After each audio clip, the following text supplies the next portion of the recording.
Kami tadi membahas mengenai kelanjutan kerjasama Belt and Road termasuk kereta cepat Jakarta-Bandung dengan komitmen bahwa ini adalah sesuatu yang harus terus berlanjut. Menteri Luar Negeri Wang Yi,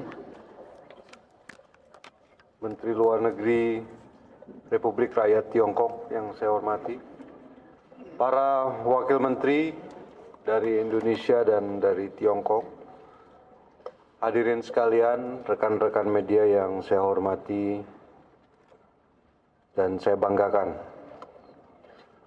Hari ini saya senang sekali bisa menyambut kembali kedatangan sahabat lama Menteri Luar Negeri Wang Yi dan delegasinya dari Tiongkok dalam kunjungan ke Indonesia.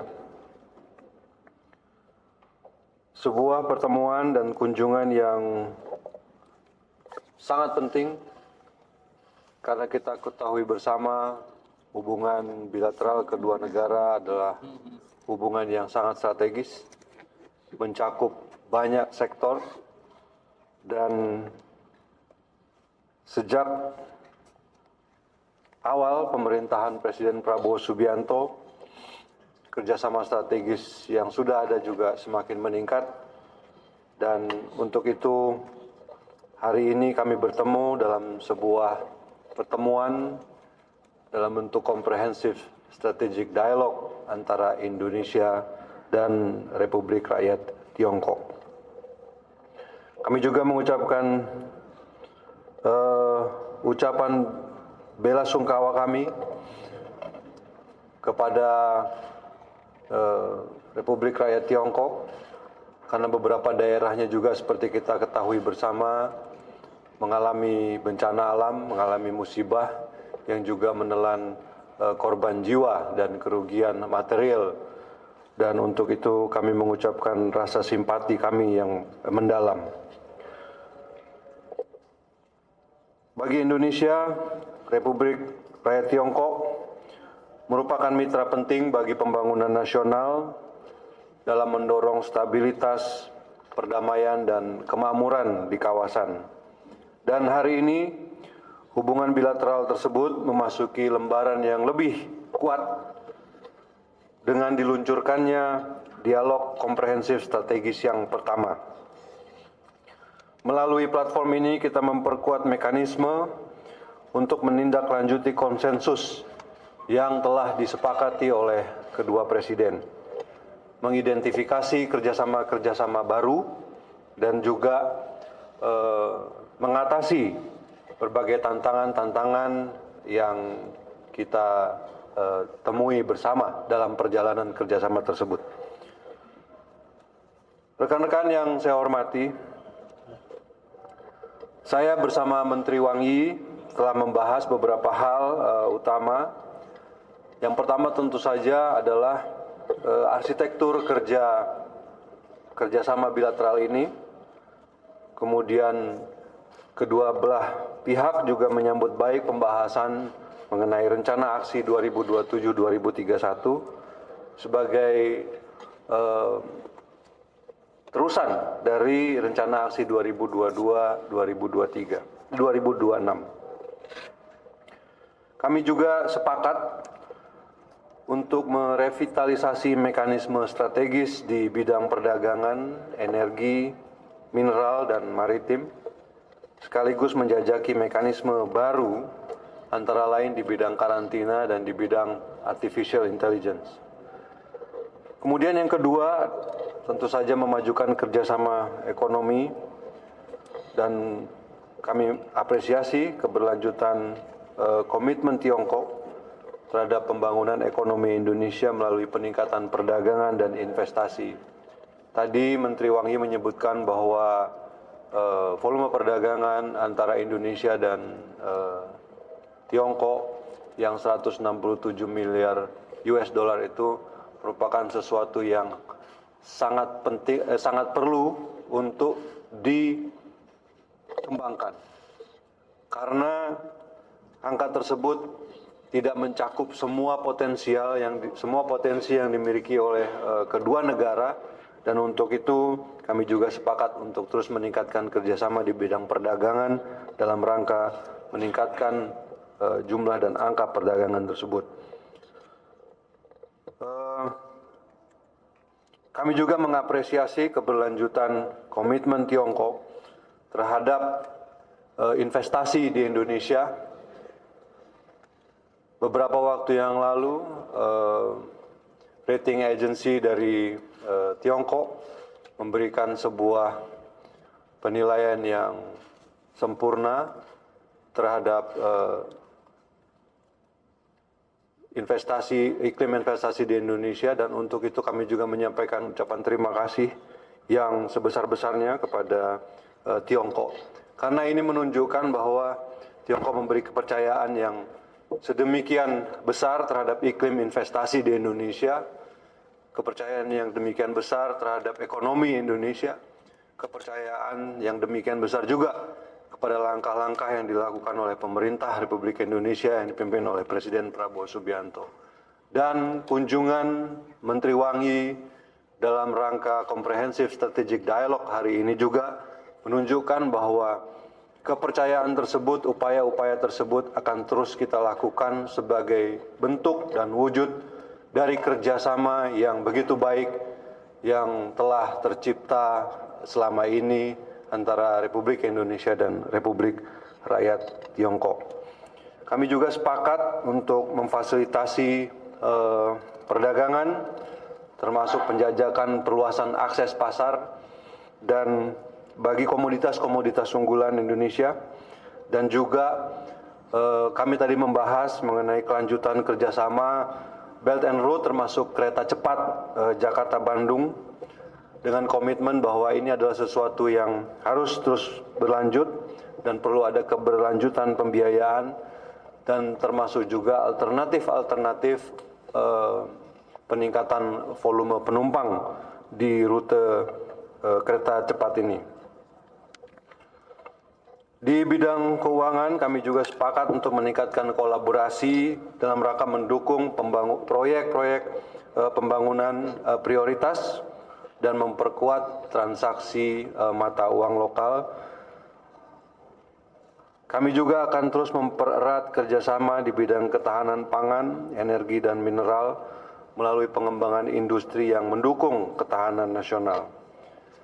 Kedepan kerjasama termasuk juga akan mencakup hal-hal di bidang teknologi mutakhir dan artificial intelligence, termasuk pengembangan satelit komunikasi bersama dan beberapa hal lain di bidang teknologi mutakhir tersebut.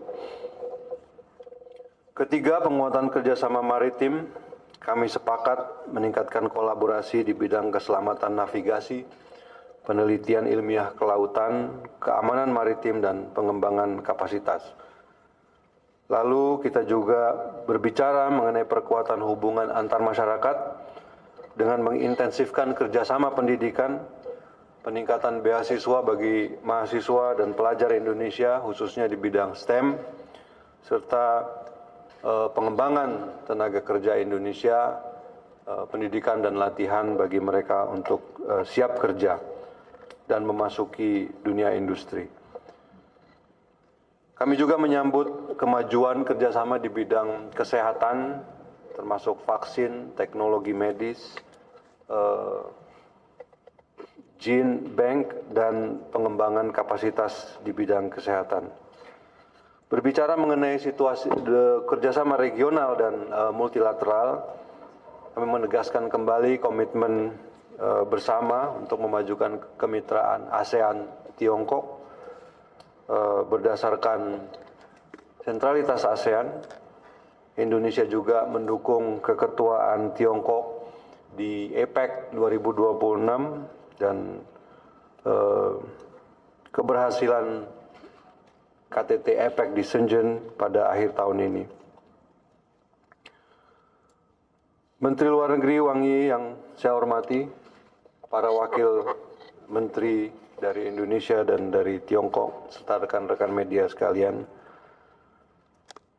seiring dengan kian matangnya kemitraan antara kedua negara, Sore ini saya dan Menteri dan Menlu Wang Yi bersama Menteri Pertahanan Syafri Samsudin dan Menteri Pertahanan Tung Chun akan memimpin pertemuan kedua dialog Menteri Luar Negeri dan Pertahanan Indonesia Tiongkok.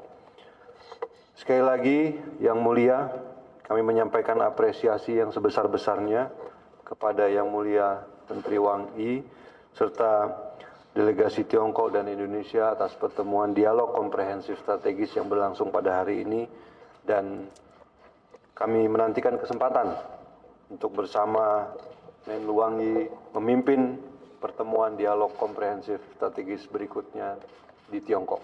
Terima kasih.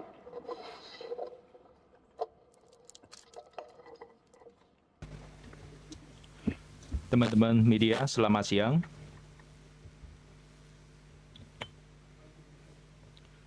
Saya senang sekali berkunjung ke Indonesia lagi. Indonesia baru saja merayakan HUT ke-81. Saya sekali lagi mengucapkan selamat yang hangat. Saya yakin bahwa di bawah kepemimpinan Presiden Prabowo, Indonesia akan terus mendapat hasil yang baru menuju Indonesia Emas 2045. Sekali lagi, saya dengan kesempatan ini menyampaikan belasungkawa yang mendalam kepada korban yang meninggal dalam gempa bumi NTT. Tadi, saya bersama Menlu Sugiono bersama meluncurkan China-Indonesia Comprehensive Strategic Dialogue atau CSD dan menyelenggarakan pertemuan perdana. Sangat sukses pertemuannya, sangat konstruktif, juga menaikkan konsensus kerjasama yang baru.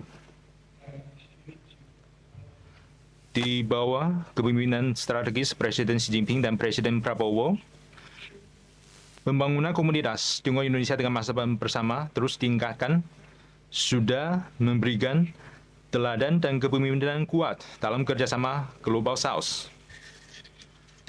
Maknanya, kerjasama kedua negara sudah melampaui tingkat bilateral,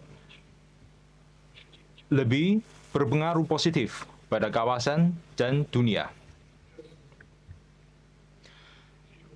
Penyelenggaraan CSD hari ini akan menjadi penumpang penting bagi kedua negara untuk memperdalam kerjasama strategis komprehensif dan memperkokohkan komunitas Tiongkok Indonesia dengan masa depan dengan tingkat tinggi, juga akan mengeluarkan signal yang jelas ke dunia yang luar bahwa dua negara emerging market bersatu dan bekerjasama.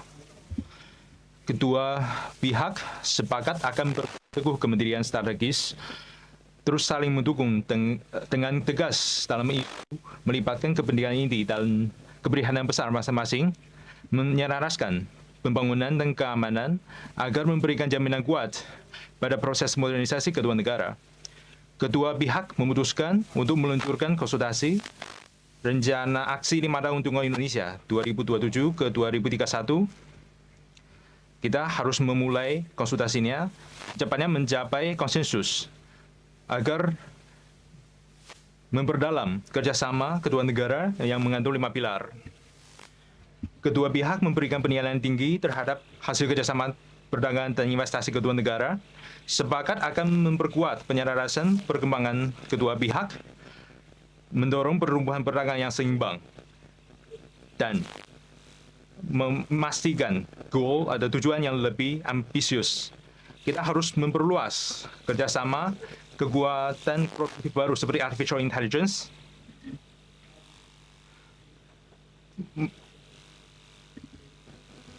harus menyukseskan WICO yang baru didirikan.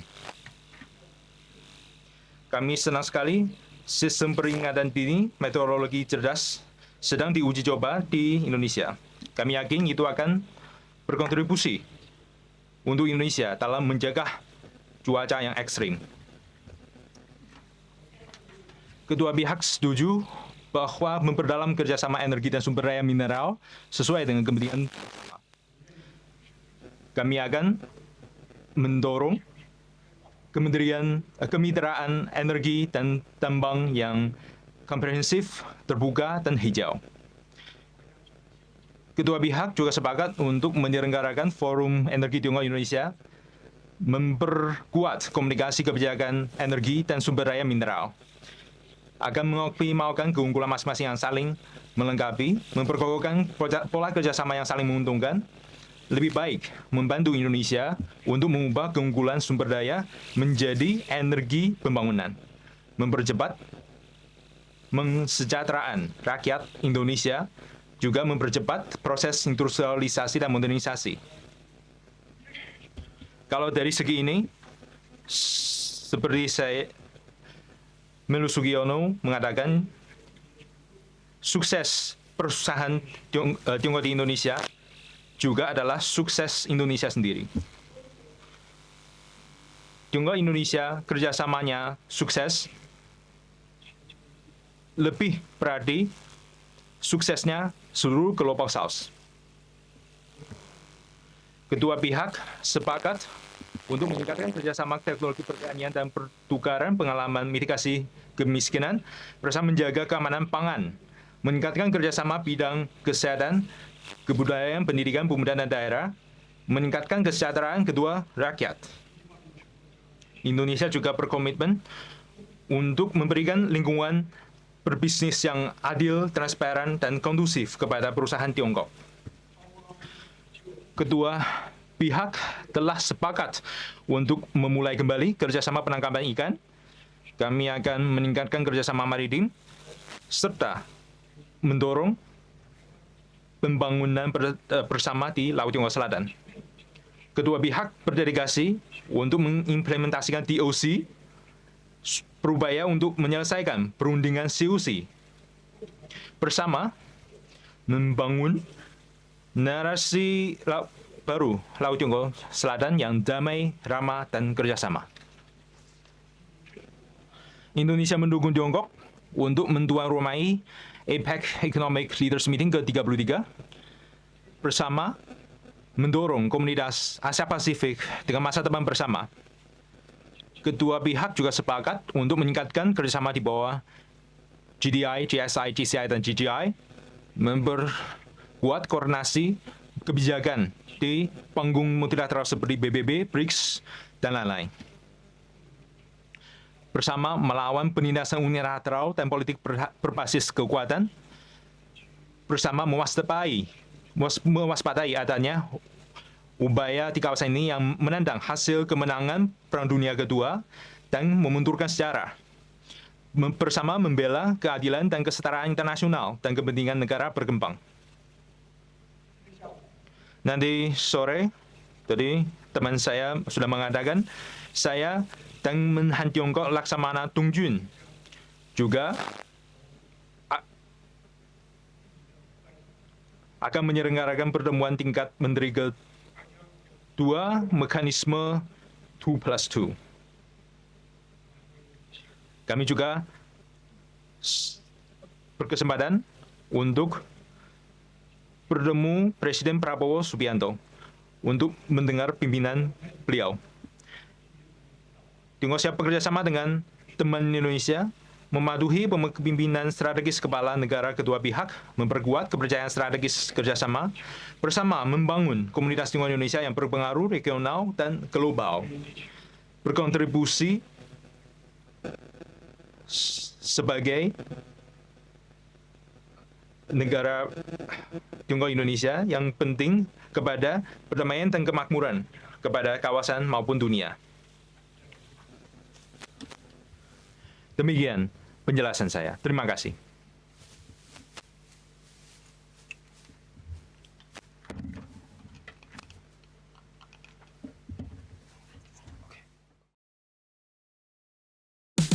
Cara baru nonton di Smart TV. Nonton live streaming dan ribuan tayangan Kompas Gramedia langsung dari Smart TV kamu. Cara installnya, buka Google Play Store di Smart TV kamu. Cari Kompas TV melalui pencarian. Pilih aplikasi, lalu install. Selesai, kamu bisa menonton video pilihan editorial Kompas TV. Download Kompas TV apps di TV kamu sekarang juga.